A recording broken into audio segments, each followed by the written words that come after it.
Pérou, mardi 21 janvier 1936, à la sortie de la ville d'Iquitos, en bordure du Marañón, une branche du fleuve Amazon.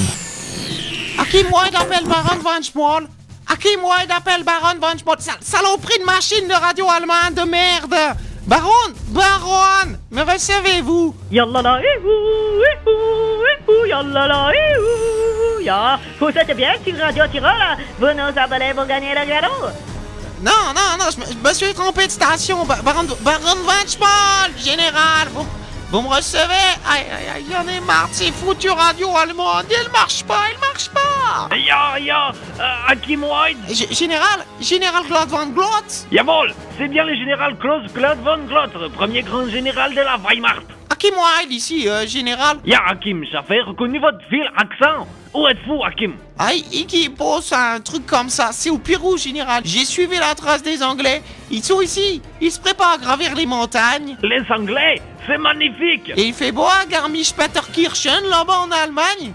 Ja, il fait très beau, beaucoup de soleil. Et chez vous?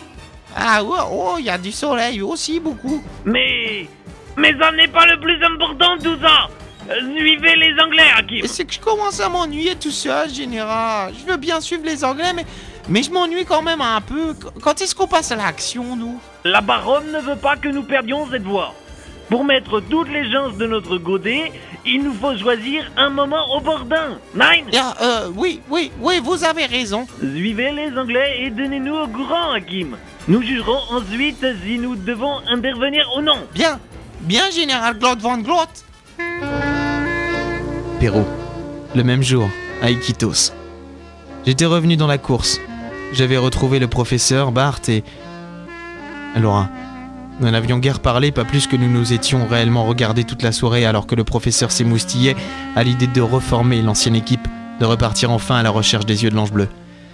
Et Bart, lui, il ne disait rien, seul dans son coin à ruminer son mal du pays, bien son mal d'époque.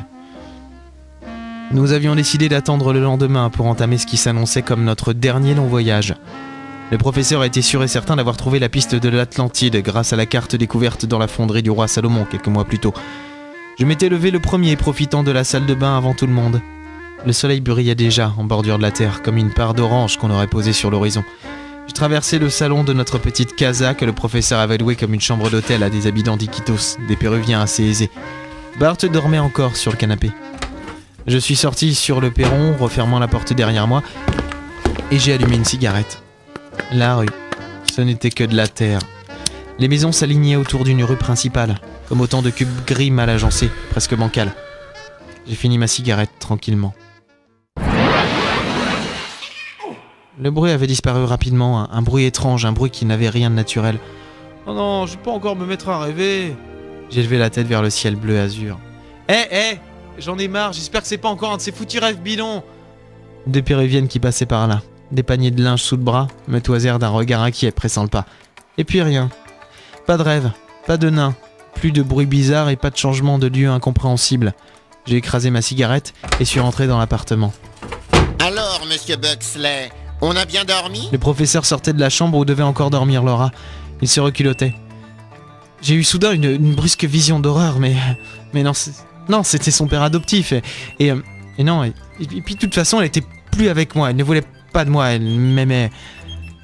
Elle pouvait aller se faire foutre. J'ai dormi comme j'ai pu sur un fauteuil, et vous? J'ai dormi dans un lit. Évidemment, ça change beaucoup de choses. Évidemment. Voulez-vous un peu de café? Oui, merci. Laura dort encore? Comme une bienheureuse. Ouais, bienheureuse. Je me suis assis sur le canapé après m'être étiré. Ça fait du bien de s'étirer, surtout après une nuit passée sur un fauteuil. C'est un réel plaisir de vous voir à nouveau, monsieur Buxley. Vous m'avez manqué ce mois-ci. Ce n'était pas pareil sans vous. D'accord. Mais sachez que cela n'excusera en rien le comportement que vous pourrez avoir dans les prochains jours.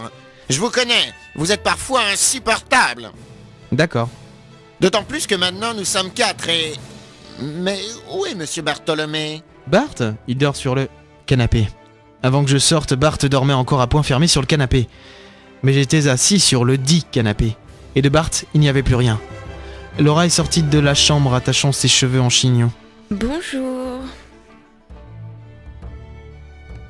Eh ben, personne ne veut me répondre. Où il est, Bart? C'est la question que nous nous posons tous, ma chère Laura. Même si vous êtes la seule à la formuler.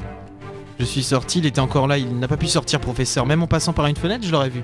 Et il n'est pas rentré dans notre chambre, je l'aurais vu. Bart? Bart? Pas dans la salle de bain non plus. Alors il est parti comme il est arrivé. Ça voudrait dire que... Qu'il nous a dit la vérité depuis le début. Je me sens mal, là, j'ai envie de vomir un peu. Bart, il va me manquer, je crois, finalement. Enfin, soyons heureux pour lui, les enfants. Il est revenu dans son monde, dans son époque et... Diable, je me rends compte de l'idiotie de mes propos. Je veux bien une tasse de café bien fort.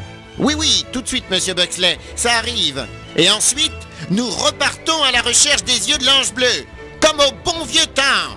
Laura et moi nous sommes croisés du regard. Ouais, comme au bon vieux temps. J'ai détourné les yeux.